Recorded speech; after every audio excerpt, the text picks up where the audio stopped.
सम्माननीय सभामुख महोदय, आज हामी विषम परिस्थितिमा यो राष्ट्रमा उभिएका छौँ। सम्माननीय सभामुख महोदय, सत्ताको खेल त चलिरहन्छ। सरकारहरू आउँछन् जान्छन्, यो कुनै नौलो कुरो होइन।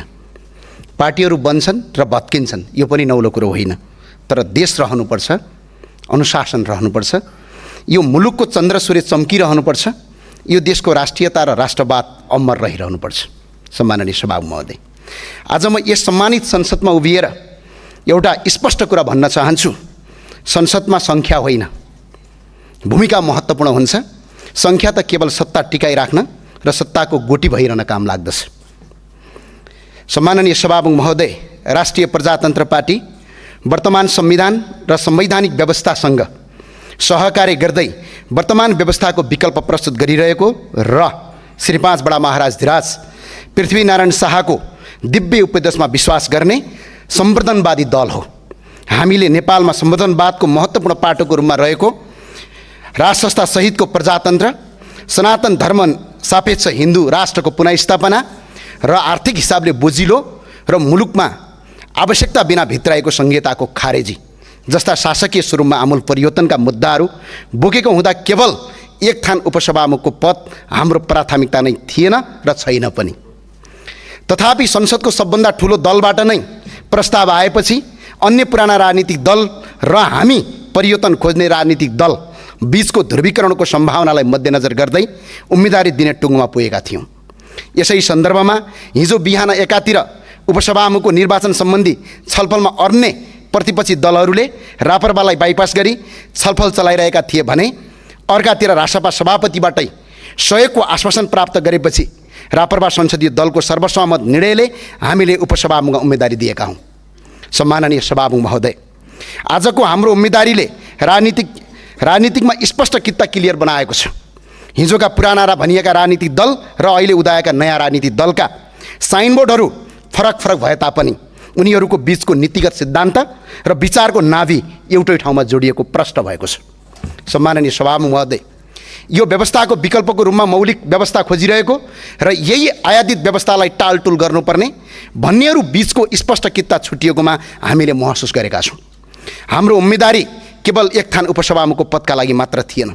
यो त आयातित व्यवस्था मान्नेहरू र विदेशीहरूको गोटी भइरहनेहरूका प्रवृत्तिका विरुद्ध र श्री 5 बडा महाराज धिराज पृथ्वीनारायण शाहको दिव्य उपदेशलाई शिरमा धारण गर्दै राष्ट्र र राष्ट्रियताको रक्षा गर्ने महाअभियान बीचको स्पष्ट भिन्नता छुट्याउने एउटा ऐतिहासिक परीक्षा थियो, जुन परीक्षामा हामी सहभागी भइरहेछौँ र हामी सफल पनि भएका छौँ। सम्माननीय सभामुख महोदय, सुशासन कायम होस्, राजनीतिक रोजगारी सिर्जना होस्, भ्रष्टाचार नियन्त्रण होस्, यी सबै प्रयासहरूमा हामी स्वागत गर्छौँ र साथसाथै साथ पनि दिन्छौँ। तर प्रश्न उठ्छ, नेपाली हामी रहौँला कहाँ नेपालै नरहे, परिचय हाम्रो रहला कहाँ पहिचान नै नभए। आज राष्ट्रको पहिचान खोसिएको छ। आज नेपथ्यबाट दबिएको यो आवाजलाई मूलधारमा ल्याउन, संसारभर सुनाउन हामी यहाँ उभिएका छौँ। हामी 5 पाण्डवको भूमिकामा छौँ। हामी 5 जना सांसद मात्र होइनौँ। सम्माननीय सभामुख महोदय, यो त राष्ट्र र राष्ट्रियता जोगाउन, मुलुकलाई सत्मार्गमा डोर्याउने एउटै हातका 5 औँला हौँ। आजको यथार्थ के छ?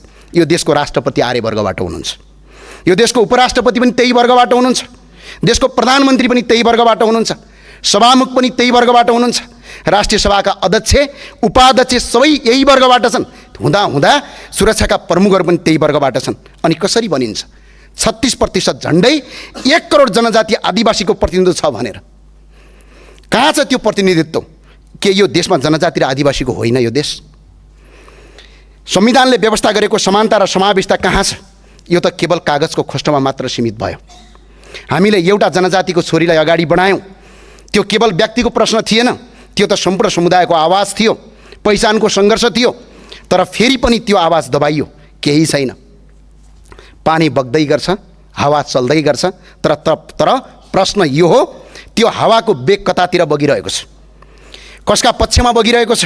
यदि त्यो हावा सधैँ एउटै वर्गतिर मात्रै बगिरहने हो भने यो देशमा समानता कहिले आउँछ अनि न्याय कहिले स्थापित हुन्छ? एउटा युवा, भर्खरको युवा नेपालको छोरी यो देशको उपसभामुख हुँदै हुनुहुन्छ। यसमा हामीलाई कुनै आपत्ति छैन। हाम्रो साथ र समर्थनले बरु यसमा सुनमा सुगन्ध थप्नेछ भन्ने अपेक्षा गरेका थियौँ। तर त्यस्ता पदहरूमा सबैको साथ समर्थन लिएर अगाडि बढ्दा अझ राम्रो सन्देश जाने थियो।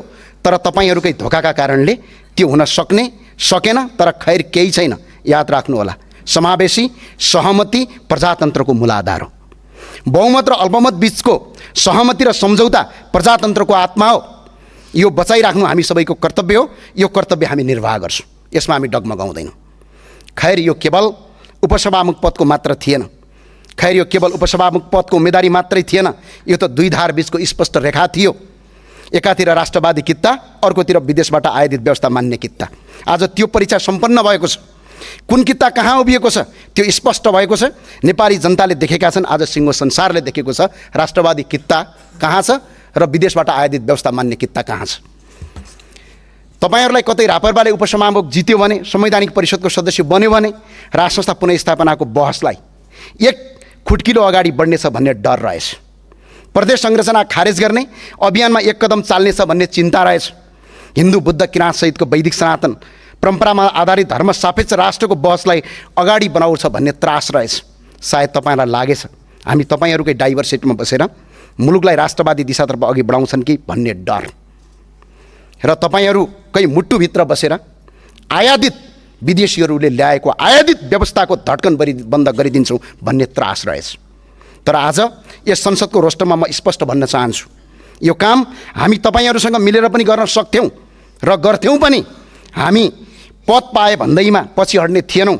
राष्ट्रको पहिचान स्थापित गर्ने महाअभियानको कदम अगाडि चाल्ने थियौँ र तपाईँहरूको सहकार्यको बाटो खोज्थ्यौँ र साथमै लिएर अगाडि बढ्ने थियौँ। तर खैर सायद तपाईँहरूको बाध्यता थियो, सायद तपाईँहरूलाई त्यस्तो निर्णय गर्न बाध्य बनाइयो। हामीले त्यो अवस्थालाई बुझ्छौँ। त्यसैले असहमति हुँदाहुँदै पनि तपाईँहरूप्रति हाम्रो सदाशयता रहिरहनेछ र राष्ट्रका मुद्दाहरूमा हामी एकै ठाउँ, हामी सधैँ संवाद र सहकार्यको ढोका खुला राख्नेछौँ। आज तपाईँहरूसँग बहुमत छ, संसदको सङ्ख्या तपाईँहरूको पक्षमा छ, कुर्सीहरू भरिएका छन्। हाम्रा कुरा अहिले तपाईँहरूलाई सामान्य र हास्यपदक लाग्न सक्छ, तर समय बलवान हुन्छ। त्यो दिन आउनेछ जब यही शब्दहरू सत्य साबित हुनेछन्। सम्माननीय सभामुख महोदय, एउटा कथन थियो, युद्ध र प्रेममा सबै कुरा जायज हुन्छन् भने जस्तै राजनीतिमा आश्वासन र धोका पनि जायज हुँदो रहेछ भन्ने कठोर यथार्थ बुझ्दैछु म। युद्ध र प्रेममा सबै कुरा जायज हुन्छन् भने जस्तै राजनीतिमा आश्वासन र धोका पनि जायज हुँदो रहेछ भन्ने कठोर यथार्थ बुझ्दैछु। अब बोलीभन्दा बढी सङ्केत बुझ्नुपर्ने कुरा सिक्दैछु, किनकि बोलीको कुनै भर हुँदो रहेनछ। पार्टी र विचार फरक भए पनि मैले सधैँ आदर्श मानेका व्यक्तित्वबाट सिकेको यो राजनीतिक संस्कारका लागि धन्यवाद व्यक्त गर्न चाहन्छु। सम्माननीय सभामुख महोदय, बलियो प्रतिपक्ष बिना कुनै पनि सरकार दीर्घकालीन रूपमा सुरक्षित रहँदैन। प्रतिपक्ष बिनाको सरकार त्यति राम्रो हुँदैन। प्रतिपक्ष बिनाको कुनै पनि सरकार दीर्घकालीन रूपमा सुरक्षित रहँदैन। बलियो प्रतिपक्ष नै प्रजातन्त्रको सुन्दरता हो। त्यसैले हामी सङ्ख्यामा कम भए पनि विचारमा बलिया छौँ। हामीले यो संसदको बलियो प्रतिपक्षको भूमिका खेल्नेछौँ र प्रतिपक्षमा रहन्छौँ पनि। प्रजातन्त्रलाई फुल्ल र फुलाउन, अझै सुन्दर बनाउन अहम भूमिका खेल्नेछौँ। प्रतिपक्ष बिनाको सरकार नुन बिनाको तरकारी जस्तै हुन्छ। त्यसैले यो सरकारलाई बलियो प्रतिपक्ष भएर सहयोग गर्छौँ। र सम्माननीय सभामुख महोदय, आज यो राष्ट्रमा उभिँदै गर्दा राजनीति अलिअलि सिकियो, कस्तो हुँदो रहेछ राजनीति भन्ने कुरा सिकियो र बुझियो पनि। तर याद रहोस्, यो राजनीतिक सधैँ नदी पनि सधैँ एउटै बेगमा बगिरहँदैन, काहीँ थुनिनुपर्छ र काहीँ ताल तलैयामा मिसिनुपर्छ। र सधैँ हामी पाँच मात्रै हुने छैनौँ। र याद रहोस्, राष्ट्रिय प्रजातन्त्र पार्टी त्यो शक्ति हो 2064 सालको स्थापनापछि सशस्त्र सङ्घर्षबाट आएको माओवादीले पनि पतन गर्न नसकेको शक्ति हो। यो शक्ति लुज हुँदैन हो। खैर हामीले एउटा विश्वासलाई आत्मसात राखेका थियौँ। त्यो विश्वासका साथ हामी अगाडि बढ्छौँ। अरू कसैलाई केही भन्नु छैन, केही गुनासो छैन। हामीले अघि नै भनिसक्यौँ, तपाईँको बाध्यता बुझेका छौँ, त्यो बाध्यतालाई आत्मसात गरेका छौँ र तपाईँहरूसँग सहकार्य गर्ने बाटो खुला छ। तर संसद सधैँ सत्तापक्षको होइन, संसद प्रतिपक्षमा बसेर हाम्रो भूमिका निर्वाह गर्छौँ। त्यही भएर सम्माननीय सभामुख महोदय, हामीले जनजातिबाट, त्यो पनि नेपालकै लोपमुमनक जातिबाट, हेल्मो भन्ने समुदायबाट प्रतिनिधि सभाको उपसभामुखको पदको हामीले उम्मेदवारी दिएका छौँ। सम्माननीय सभामुख महोदयको अनुमतिमा यस सभाका माननीय सदस्य सरस्वती लामालाई उपसभामुख पदमा निर्वाचन गरियोस् भनी प्रस्ताव प्रस्तुत गर्दछौँ। बाँकी तपाईँहरूको इच्छा, सोच गर्नुहोस्, विचार गर्नुहोस्। जय राष्ट्रवाद, जय नेपाल। हस्, धन्यवाद।